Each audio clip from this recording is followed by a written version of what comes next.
병실 침대에 누운 남편이 마른 손을 힘겹게 뻗었습니다. 제 손을 잡더니 베개 밑을 가리켰습니다. 거기 뭐가 있다는 손짓이었습니다.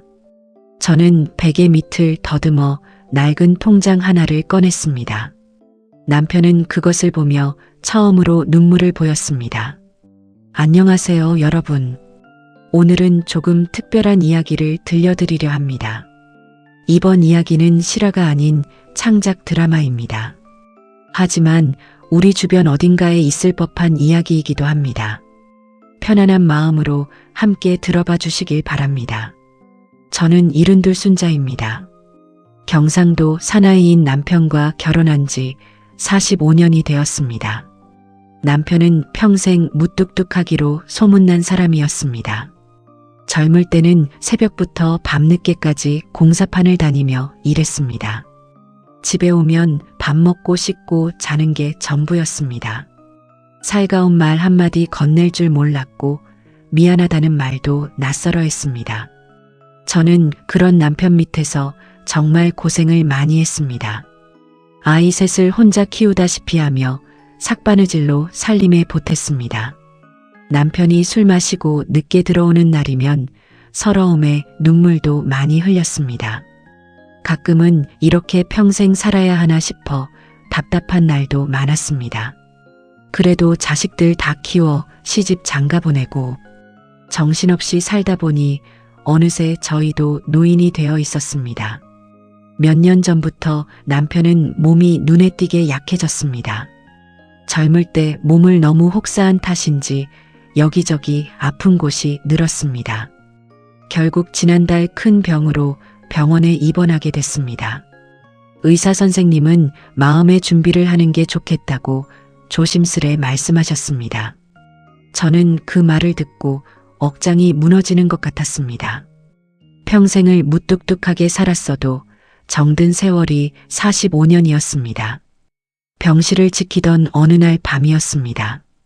남편의 숨소리가 점점 약해지고 있었습니다. 저는 손을 꼭 잡고 곁을 지키고 있었습니다. 그때 남편이 마른 손을 힘겹게 뻗었습니다. 제 손을 잡더니 베개 밑을 가리키는 손짓을 했습니다. 저는 무슨 뜻인지 몰라 베개 밑을 더듬어 봤습니다. 거기서 낡고 색이 바랜 통장 하나가 나왔습니다. 남편은 그 통장을 보더니 처음으로 눈물을 보였습니다. 평생 눈물 한 방울 보인 적 없던 그 무뚝뚝한 사람이었습니다. 저는 그 모습에 가슴이 미어졌습니다. 이런 이야기를 여러분께 나누는 이유가 있습니다. 그 통장 안에 담긴 사연이 제 마음을 완전히 바꿔놓았기 때문입니다. 통장을 열어보니 제 이름으로 개설되어 있었습니다. 첫 입금 날짜를 보고 저는 숨이 멎는 것 같았습니다. 저희가 결혼한 지 3년째 되던 해였습니다. 그때부터 지금까지 42년 동안 매달 조금씩 돈이 쌓여 있었습니다.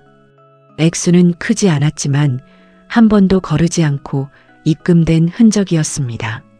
저는 도무지 영문을 몰라 남편의 얼굴을 바라봤습니다. 남편은 힘겹게 몇 마디를 이어갔습니다. 젊었을 때 술값이라며 아껴둔 돈이라고 했습니다. 원래는 술 마실 돈이었는데 언젠가부터 그 돈을 조금씩 빼서 저 몰래 통장에 넣기 시작했다고 했습니다. 이유를 물으니 남편은 작게 속삭이듯 말했습니다. 평생 고생만 시켜서 미안했다고. 말로 표현은 못했지만 늘 마음에 걸렸다고 했습니다. 혹시 자기가 먼저 가면 저 혼자 남을 게 걱정됐다고 했습니다. 그래서 몰래 조금씩이라도 모아두고 싶었다고 했습니다. 저는 그 말을 듣고 참았던 눈물이 터져 나왔습니다. 45년을 함께 살면서 처음 듣는 진심이었습니다. 무뚝뚝하고 표현 없던 그 사람의 마음속에 이렇게 깊은 미안함과 사랑이 있었다는 걸 그제야 알았습니다. 남편은 그 말을 끝으로 며칠 뒤 조용히 눈을 감았습니다. 마지막 순간까지 제 손을 놓지 않으려 했습니다. 이런 경험을 하고 나서 저는 정말 많은 걸 깨달았습니다. 이제 그 깨달음들을 하나씩 말씀드리겠습니다. 첫 번째는 표현이 서툰 사랑도 사랑이라는 것이었습니다. 남편은 평생 살갑게 말 한마디 못했지만 그 마음속에는 늘 저에 대한 미안함과 애정이 자리하고 있었습니다. 두 번째는 사람은 겉으로 보이는 것만으로 판단할 수 없다는 것이었습니다. 무뚝뚝하다고 무심한 게 아니라는 걸 뒤늦게 깨달았습니다. 세 번째는 진심은 언젠가 어떤 형태로든 전해진다는 것이었습니다. 42년이라는 긴 시간이 걸렸지만 그 마음은 결국 저에게 온전히 전해졌습니다. 네 번째는 후회 없이 표현하며 사는 게 얼마나 중요한지였습니다. 남편이 살아있을 때 그 마음을 알았다면 얼마나 좋았을까. 그 아쉬움이 지금도 마음 한켠에 남아 있습니다. 장례를 치르고 저는 그 통장을 소중히 간직하기로 했습니다. 돈을 쓰는 대신 남편의 마음을 기억하는 물건으로 남겨두었습니다. 대신 자식들에게 그 이야기를 들려주며 작은 액자를 만들었습니다. 할아버지의 마지막 사랑이라는 제목을 붙여 거실에 걸어두었습니다. 손주들에게도 할아버지가 어떤 마음으로 살았는지 전해주고 싶었습니다. 저는 요즘도 가끔 그 통장을 꺼내봅니다. 빛바랜 숫자들 하나하나에 남편의 마음이 담겨 있다고 생각하면 여전히 눈물이 나지만 동시에 마음이 따뜻해집니다. 평생 고생만 시켰다고 원망했던 시간들이 이제는 다르게 기억되고 있습니다. 여러분은 혹시 가족에게서 뒤늦게 진심을 알게 된 경험이 있으신가요? 표현이 서툰 배우자나 가족을 두고 계신가요? 지금부터 이런 상황에서 함께 생각해 볼 만한 것들을 정리해 드리겠습니다. 첫 번째로 표현이 서툰 사람의 사랑도 다른 방식으로 존재할 수 있다는 걸 기억해 보세요. 말이 아니어도 마음은 다양한 방식으로 전해집니다. 두 번째로 곁에 있을 때 서로의 마음을 자주 확인해 보세요. 미루다 보면 40년이 걸릴 수도 있는 게 진심입니다. 세 번째로 가족의 사소한 행동에도 담긴 의미를 헤아려 보세요. 무심해 보이는 행동 뒤에 깊은 마음이 숨어 있을 수 있습니다. 네 번째로 소중한 사람에게 오늘 하루라도 마음을 표현해 보세요. 늦기 전에 전하는 한마디가 평생의 후회를 줄여줍니다. 다섯 번째로 떠난 이의 마음을 기억할 수 있는 방법을 찾아보세요. 물건이나 이야기로 남기면 그 사랑이 계속 이어질 수 있습니다. 이 이야기를 마무리하며 저는 이렇게 생각하게 됐습니다. 사랑은 화려한 말이 아니라 묵묵한 시간 속에도 존재한다는 것을요.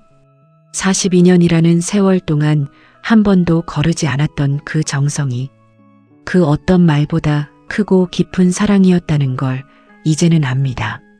지금도 저는 그 통장을 볼 때마다 남편의 마지막 눈물을 떠올립니다.